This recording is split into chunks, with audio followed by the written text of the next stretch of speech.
ago. I'm hearing... Thanks, Doc. I've been hearing a lot of stories about gynecologists recently.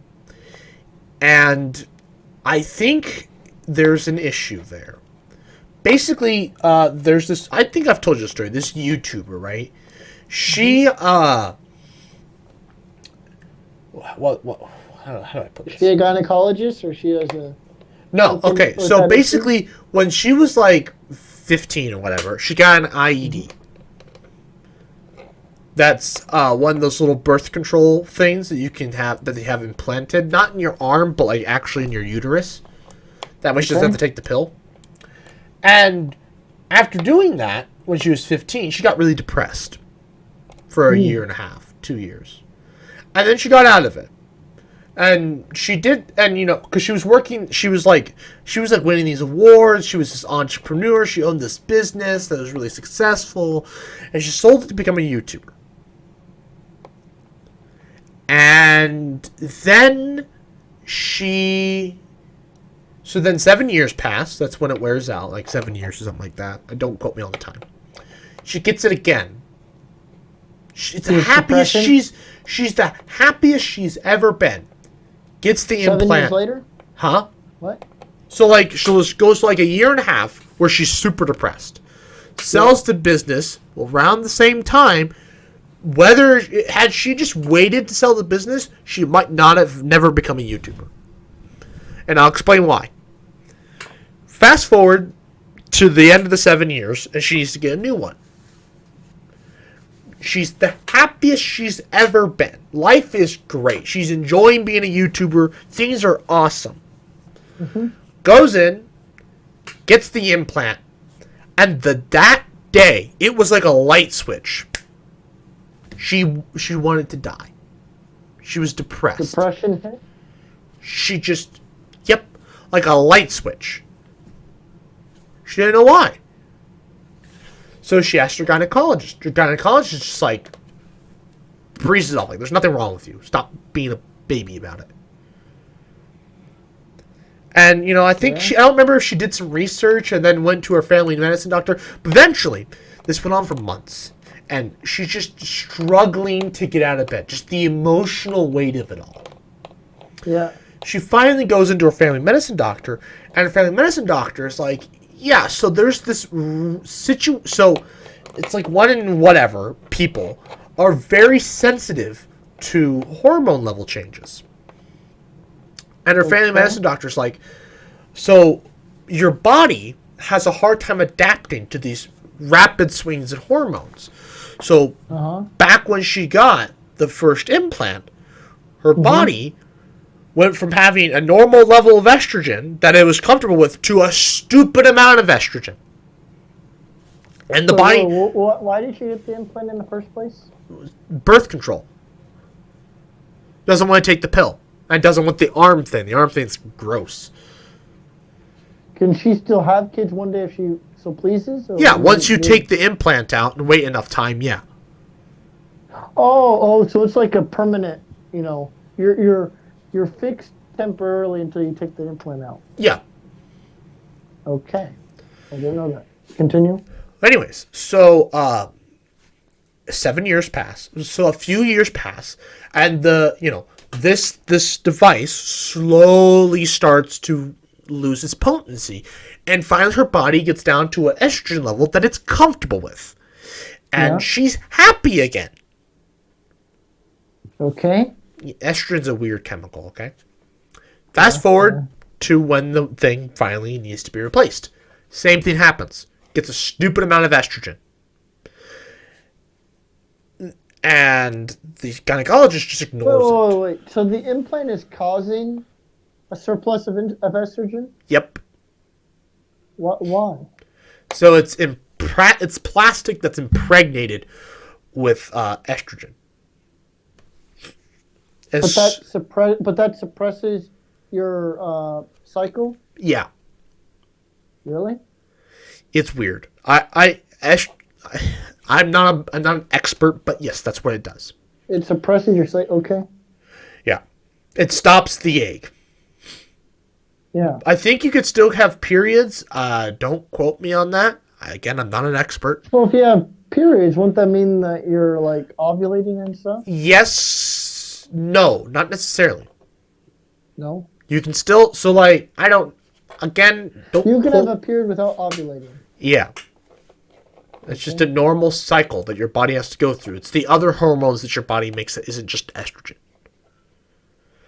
Okay. Anyways, so you're at this constant high level of estrogen, and this makes her very depressed. But the more, and, you know, she goes to a family medicine doctor, and they're like, what do we do? Well, the thing is, they could remove it, but then she'd have to take the pill, but, you know, for how much estrogen... Or you just, you know, be safe. I mean, what condoms like 98% effective.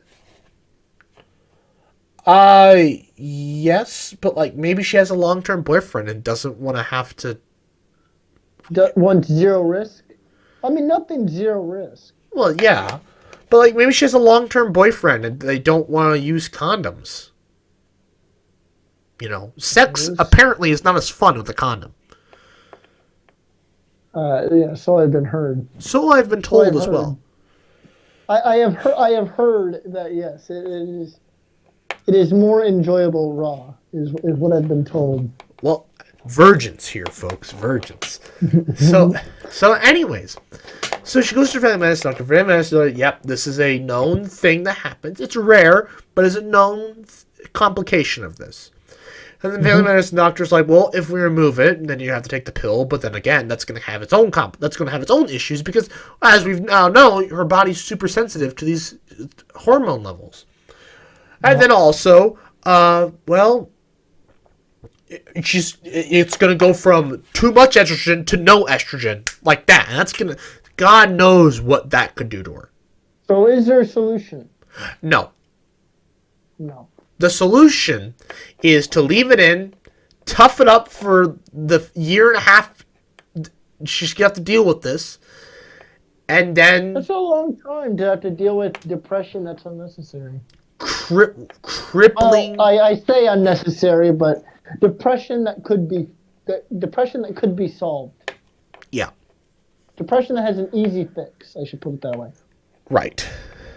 Well, easy for us, but also, like, you know, it's a hard decision. I should say it's easy to fix the depression, but you know there's you know complications. You know, we also don't know if after removing it whether it might cause her to spiral into actual depression. You know, once the brain gets there'll be a sudden change in estrogen. Yep. Which is how this happens. happened. You let the body go back to normal, and then you remove it out then. Well, I mean, yeah, in 7 years, she could have removed again, but she'll also probably want to start a family by the time she wants to remove it, so it won't matter. You know, 7 years from now. Ever heard of just like, I don't know, pulling out? Doesn't work. Well, I know it's not 100% effective. I talked to a guy at work, you know, only like non-virgin there that isn't our boss, and he told us about his experiences. Yeah? He's like, it's not easy. And he told us. It's one of those things like, you know it's coming, but like you... pun intended, but like you have the urge to keep going. Yep. Right? All right. Yep, pretty much. It's like you know it's gonna happen, but like you don't want to stop. Okay. Yep. You're like, damn, but this feels good. I'm sure that's yes. Pretty much, that's kind of how he explained it. Mm-hmm. Where do these podcasts go? But anyways, yeah. But that goes to these specialists. They just bust her off. Like, what the hell? And then it goes to her family medicine doctor. Family medicine doctor's like, no. Huh? Wait, see, that's the thing. Yeah, I would expect a gynecologist. And like the family doctor, you know, they're probably going to be familiar with a lot of these things.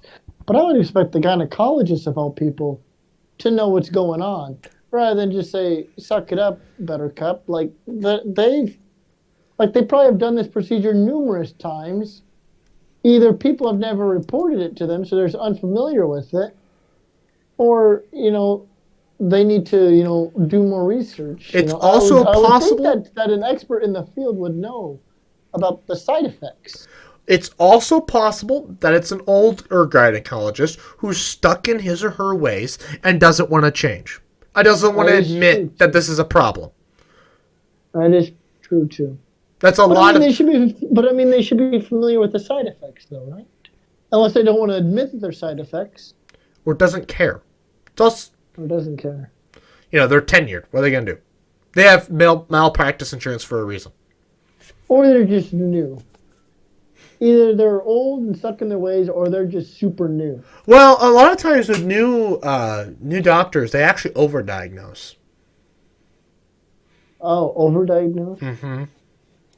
Because they don't know what it's like their first day on the job where they suspect everything's wrong. Yep. So they run a ton of tests. You remember that house episode? I've seen House. Like as I've much seen an episode or two. like as much as it's a medical It's drama. like, you have medical insurance, right? You have 100% coverage. It's actually surprisingly real, especially the way it depicts the diseases, the way it talks about certain parts of the medical field. But I mean, like, how many tests do they? I wonder, of all the zebras that hospitals have, how many of them, do they actually do numerous tests before it's like, yeah, I'm sorry, you're just broken. Well, one of my coworkers, he has a You're just stomach broken. issue. So there's a coworker of mine. He has a stomach issue, and he had a bunch of tests done.